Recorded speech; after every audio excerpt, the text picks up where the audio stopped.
오늘 말라기 4장 4절부터 6절 보겠습니다. 너희는 내가 호렙에서 온 이스라엘을 위하여 내 종 모세에게 명령한 법, 곧 율례와 법도를 기억하라. 보라, 여호와의 크고 두려운 날이 이르기 전에 내가 선지자 엘리야를 너희에게 보내리니 그가 아버지의 마음을 자녀에게로 돌이키게 하고 자녀들의 마음을 그들의 아버지에게로 돌이키게 하리라. 돌이키지 아니하면 두렵건대 내가 와서 저주로 그 땅을 칠까 하노라 하시니라. 아멘. 이제 하나님께서 기억하라. 4절에 말씀하세요. 무엇을 기억해야 하냐면 하나님께서 모세를 통하여 이스라엘 백성에게 주신 그 율례, 법도를 기억하라는 거죠. 말라기 당시 이스라엘은 바벨론 포로에서 돌아온 그 이후에 세워진 공동체였습니다. 이들은요, 무너진 성전을 세우고요, 또한 예배를 회복했어요. 겉으로 보았을 때 신앙 공동체의 모습이 다시 갖추어지고 재건되는 것처럼 보였습니다. 그러나 말라기서에 따르면 그들의 내면은 심각하게 무너져 있었구나라는 걸 우리가 알게 돼요. 가장 먼저 제사장들의 타락이 있었습니다. 그들이 하나님을 경외하지 않았어요. 제사장들이 제사를 매우 가볍게 여겼습니다. 제사장들이 그렇게 하나님을 경외하지 않고 예배를 만홀히 여김으로써 백성들이 배울 것이 없었어요. 그래서 결국 백성들도 흠 있는 제물이나 하나님께서 기뻐하시지 않는 예배의 태도로 나왔습니다. 그리고 하나님께서 그것을 잘못이라고 경고하셨을 때 뭐가 문제입니까? 왜 그러시는데요? 언제 우리가 그랬어요? 라고 논쟁했습니다. 하나님과 논쟁의 태도를 갖는다는 것이 말라기에 나타난 이스라엘 백성의 특징이에요. 주님께서 무슨 말씀을 하시면 네가 나오지 않는 거죠. 아버지의 말씀에 따라 예, 아멘 이런 순종의 태도가 나오질 않는 거예요. 계속 삐딱선을 탄다고 하죠. 왜요? 내가 왜 해야 되는데요? 언제 그랬다 그러세요? 회개하라 그래도 언제 그랬냐 그러고 어떤 걸 순종하라고 명령하셔도 왜 해야 되는데요? 이게 그 당시에 고질적인 하나님을 향한 잘못된 태도였습니다. 그들의 이러한 태도는요, 결국 자신들의 삶에도 드러나는데요. 하나님과 하나님의 백성은 결혼의 관계로서 많이 비유가 됩니다. 그런데 실질적으로 보니까 그들 안에 인간관계도 깨져 있는 거예요. 결혼도 깨져 있고 사람의 관계도 깨져 있더라는 거예요. 하나님과의 관계가 무너진 사람은 결국 사람 사이의 관계도 깨집니다. 이런 백성에게 하나님께서 지금 이제 4절 마지막에 말씀하시는 거예요. 기억하라. 이 이야기는 너희들이 하나님의 율례를 잊었다라는 말이죠. 하나님의 말씀을 잊은 자는 하나님의 뜻대로 결코 살 수가 없습니다. 잘못 나갑니다. 하나님의 길을 벗어납니다. 그래서 우리가 하나님의 말씀을 기억하는 삶을 살아야 돼요. 그 기억하는 삶을 살기 위해서 오늘도 우리가 아침에 말씀을 나누고 출발합니다. 이스라엘은 하나님에 의해서 애굽에서 구원받은 백성이었어요. 그때 하나님께서는 구원해 주시고 끝난 것이 아니고 율례를 주셨어요. 그래서 너와 나는 언약 관계다. 말씀으로 맺어진 관계다. 라는 것을 확실히 해주셨습니다. 이건 이스라엘 백성에게만 해당되는 게 아니에요. 우리도 구원을 받습니다. 그런데 그때 어떻게 구원을 받냐면 하나님의 말씀으로 구원을 받아요. 그래서 예수님께서 요한복음에서 말씀으로 오셨다라고 기록되는 거예요. 우리가 예수님을 믿는다는 것은 하나님의 말씀을 지키기로 약속한 것과 같습니다. 그러니까 하나님께서는 우리가 예수님을 믿는다고 하는 것이 하나님의 말씀을 순종하는 것으로 나타나는가를 늘 보세요. 신약의 많은 말씀이요. 지금 제가 드린 이 내용에 대한 말씀입니다. 믿는다면 순종하라는 거예요. 믿는 자는 반드시 말씀에 순종한다는 거예요. 말씀으로 오신 예수님을 믿는다는 것은 하나님의 율례를 지킨다는 것을 의미한다는 것이죠. 이게 따로 떨어뜨려 놓고 생각할 수 없는 문제라는 거예요. 그래서 하나님께서 4절에 하나님의 명령을 기억하라 라고 당부하세요. 은혜를 잊지 말아라 라고 당부하세요.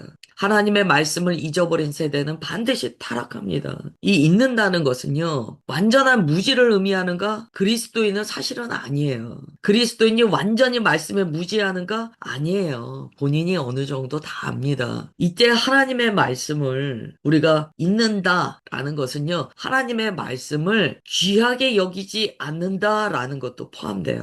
우리가 하나님의 말씀을 귀하게 여기지 않는 태도가 딱 들어오면은요, 그때부터 삶이요, 바뀝니다. 좀 강하게 말씀드리면 제멋대로 살아요. 하나님께 순종하는 것처럼 겉으로 아무리 보여도 결국엔 제멋대로 삽니다. 그리고 5절에서 주님께서 이렇게 말씀하세요. 여호와의 크고 두려운 날이 이르기 전에 내가 선지자 엘리야를 너희에게 보낼 것이다. 말라기서가 이 바라보는 미래에는요, 여호와의 크고 두려운 날이 있습니다.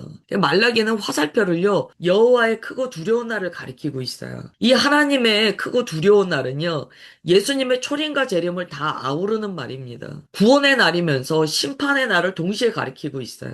그래서 우리가 앞서 살펴본 대로 심판의 불이 있는가 하면 치료하는 광선을 동시에 가리키는 말입니다. 그런데 하나님께서 뭐라고 말씀하시냐면 그냥 심판하지는 않으신다는 거예요. 엘리야를 보내시겠다는 거예요. 선지자를 보내시겠다는 거예요. 이게 무슨 의미냐면 하나님께서는 심판 자체를 목적으로 하시고 심판을 기뻐하시는 분이 아니라는 거죠. 너희들을 돌이키게 하는 선지자를 반드시 먼저 보내겠다라는 거예요. 마지막 때를 이야기할 때요. 반드시 마지막 때 전에 부흥이 있다라는 이야기를 합니다. 똑같은 이치예요. 하나님은 심판을 기뻐하시는 하나님이 아니세요. 그러니까 이 세상의 끝이 오기 전에 반드시 회개할 수 있는 기회, 즉 부흥이라는 것을 주신다는 거예요. 마치 말라기에서 엘리야를 보내겠다라고 약속하신 것과 똑같습니다. 기회를 주신다는 거죠. 여러분 엘리야가 누구입니까? 우리가 금요일날 아합 왕에 대해서 이야기를 나눴었는데요. 그 시대에 활동했던 선지자가 엘리야예요. 당시 북이스라엘은요 바알 신앙이 국교였어요. 어떻게 하나님의 백성이 바알 신을 믿는 것을 국교로 할 수 있습니까? 아합 시대는요, 야 진짜 갈 때까지 가는구나 이 정도 시대였어요. 그때 엘리야가요 갈멜산에서 이방 선지자들과 능력 대결합니다. 그리고 하나님의 영광을 제단 위에 나타내요. 엘리야가 이렇게 사역을 했을 때요. 성경을 보시면 백성들이 하나님께 돌아오는 내용이 적혀 있습니다. 이 이스라엘 사람들은 지금 기록된 말씀이 무엇인지 알아요. 엘리야가 사역하던 그때 백성들이 하나님께로 마음을 돌이켰던 것을 그들이 알기 때문이에요. 엘리야가요, 바알 선지자들한테 야 니네도 제사 드려봐. 니네도 한번 니네가 믿는 그 잡심 좀 내려오라고 해봐. 내버려 둡니다. 이들이 신을 받으려고요. 자해를 해요. 그런데도 되질 않아요. 하나님의 거룩하신 임재 앞에 그들이 꼼짝을 못하고 아무것도 할 수 없습니다. 그리고 엘리야가 어떻게 합니까? 제단에다가 물을 갖다 붓잖아요. 완전히 이 물 고랑을 파가지고 거기에 물이 넘치도록 부어요. 그런데 불이요 그 물을 핥고 지나가고 제단에 거룩한 불로 내리는 것을 하나님께서 보여주세요. 그것을 통하여 이스라엘 백성들이 하나님만이 참 우리의 하나님이시다라는 걸 깨닫고 돌이키는 역사가 있었습니다. 북이스라엘에서 지금 말라기 선지자가 하는 이 이야기, 엘리야가 와서 아버지의 마음을 자녀에게, 자녀의 마음을 아버지에게 돌이킨다는 것이 바로 엘리야가 이미 했던 그 사역을 재현하는 표현이에요. 이해가 되는 거죠. 아, 아합의 시대 때 그렇게 우상 숭배를 하던 하나님의 백성들이 정말 갈 때까지 갔다라고 하는 자들이 엘리야를 통하여 돌이킨 역사가 있었던 것처럼 그런 역사를 여호와의 크고 두려운 날이 이르기 전에 주님께서 주시겠다라고 약속하는 거예요. 이거는 마지막 때인 우리에게도 동일하게 주시는 말씀이라는 것을 꼭 기억해야 합니다. 주님께서는 심판하시기 전에 반드시 돌이킬 기회를 주세요. 누구에게나 주세요. 그러나 그때 돌이키지 않는다면 마음이 굳어져서 나중에는 돌이킬 수가 없는 거예요. 요한계시록에 나온 것처럼 죽기를 원해도 죽을 수 없는 인생들이 막 나오는 거예요. 그리고 이 예언은 예수님의 초림의 때 세례 요한을 통하여 이루어졌다라고 이야기합니다. 세례 요한이 엘리야로서 왔다고 예수님도 말씀하셨어요. 그래서 세례 요한이 회개하라 천국이 가까이 왔다라고 소리쳤죠. 떠나간 하나님의 백성의 마음을 하나님께 돌이키게 하는 메시지를 전했습니다. 누가복음 1장 17절을 읽어드릴게요. 이 세례 요한에 관한 말씀이에요. 그가 또 엘리야의 심령과 능력으로 주 앞에 먼저 와서 아버지의 마음을 자식에게 거스르는 자를 의인의 슬기에 돌아오게 하고 주를 위하여 세운 백성을 준비하리라. 백성 백성을 준비시킨다는 거예요. 그게 세례 요한, 엘리야라고 불려지는 세례 요한의 사역이었어요. 그러면 지금 이제 마지막 때를 살고 있는 우리에게 엘리야는 무엇일까요? 저는 이걸 이렇게 묵상해 봤어요. 세례 요한과 같이 대단한 사역자를 보내신다라는 말씀이 아니고요. 결국에는 엘리야의 사역을 지금 누가 하고 계시냐면 성령께서 하고 계세요. 성령께서 우리에게 부흥을 주시고 또 회개할 수 있도록 우리를 도와주십니다. 그래서 우리는 늘 성령의 음성에 귀 기울여야 돼요. 성령께서 오늘 내게 무엇라 말씀하시는가? 성령께서 나를 어떻게 이끌고 계신가? 여기에 집중해야 합니다. 어떤 대단한 사역자가 와서 나는 가만히 있고 입에다 떡 먹여주는 게 아니에요. 성령의 음성에 귀 기울이는 자가 여호와의 크고 두려운 날이 이르기 전에 진심으로 회개하며 내적인 부흥과 새날을 경험할 수 있습니다. 말라기는 하나님의 경고의 말씀이 많이 들어 있었습니다. 그러나 이것은 버리시겠다는 게 아니에요. 오히려 붙드시겠다는 거예요. 말라기의 마지막이 엘리야를 예고하고 있기 때문이에요. 내가 너희들을 심판하는 것이 목적이 아니야. 너희들을 붙들어서 회개시켜서 내 참된 백성으로 만드는 것이 나의 목적이야. 주님께서 다시 한번 그것을 강조하고 계세요. 그러므로 성령께서 우리의 마음에 거하시기 때문에요. 우리가요, 성령 충만함을 입으면 엘리야의 사역과 같은 심령을 회복하게 됩니다. 그래서 멀어진 자녀의 마음을 아버지께로 돌이키게 하는 그 거룩한 역사에 성령 하나님과 동역하는 은혜를 경험하게 돼요. 여러분, 내 안에 엘리야의 심령이 부어져 있는가를 보셔야 돼요. 이제 주님께서는 말라기를 통하여 마지막으로 이렇게 말씀하세요. 돌이키지 아니하면 두렵건대 내가 와서 저주로 그 땅을 칠까 하노라.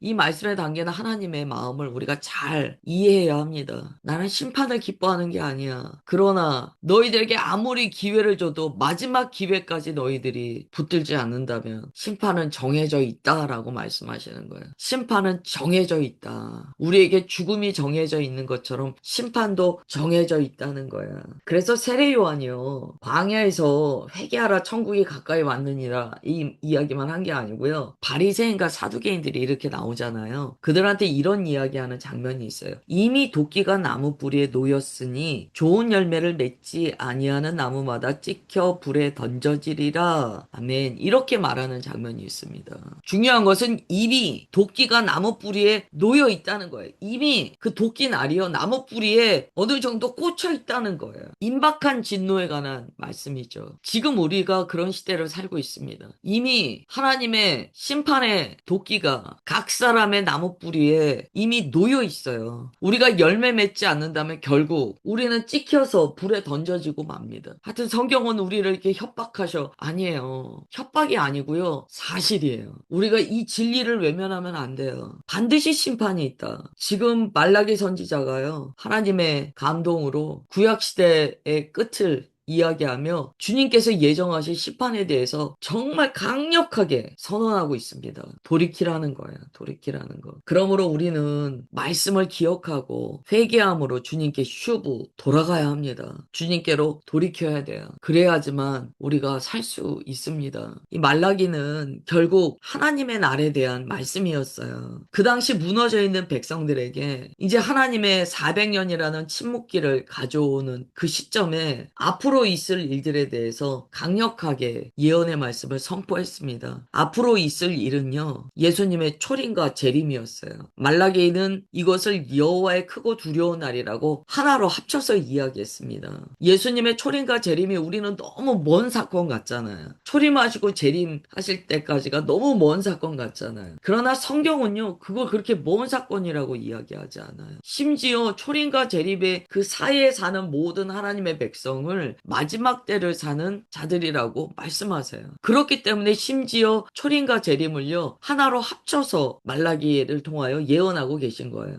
이미 주님께서는 치료의 광선을 바라는 공의로운 해로서 우리 가운데 오셨습니다. 우리가 예수님을 믿음으로 말라기 4장 2절에 나온 것처럼 외양간에서 나온 송아지가 뛰도는 것처럼 생명을 얻었어요. 그러나 우리는 이미와 아직이라는 시간의 간극 사이에 살고 있습니다. 이때 우리가 반드시 기억해야 될 것은 용광로와 같이 불타는 풀무와 같이 심판의 불이 예정되어 있다는 거예요. 그 데살로니가 후서에 보면 1장 7절부터 8절 보시면 사도 바울이 이렇게 이야기합니다. 주 예수께서 자기의 능력의 천사들과 함께 하늘로부터 불꽃 가운데 나타나실 때 하나님을 모르는 자들과 우리 주 예수의 복음에 복종하지 않는 자들에게 형벌을 내리시리니. 아멘. 어떤 사람들이 형벌을 받냐면 아예 하나님을 모르는 자들. 두 번째, 주 예수님의 복음에 복종하지 않는 자들. 이 복종이라는 단어가 굉장히 날카로운 칼입니다. 복종하지 않는다. 예수님의 복음에 복종하지 않은 자들. 그냥 말씀이 너무 포괄적이에요, 어떻게 보면. 예수님의 말씀에 복종하지 않았다. 그래서 우리가 날마다 주의 복음에 복종해야 합니다. 성경은 교회 안 다닌 사람이 구원 못 받는다라고 기록을 안 하셨어요. 복음에 복종하지 않는 자는 형벌을 받는다라고 기록하셨어요. 베드로후서 3장 10절에요. 베드로가 마치 본 것처럼 이렇게 이야기합니다. 그날에는 하늘이 큰 소리로 떠나가고 물질이 뜨거운 불에 풀어지고 땅과 그 중에 있는 모든 일이 드러나리로다. 온 세계가 뜨거운 불심판으로 다 타는데요. 그때 본 모습이 다 드러난대. 거짓말을 할 수 없다는 거예요. 그때 누가 복음에 복종했는지, 누가 복음에 복종하는 척만 했는지도 다 드러난다는 거예요. 말라기를 이렇게 나누면서 마음이 좀 눌리셨을 것 같기도 해요. 그러나 우리가 이 말씀을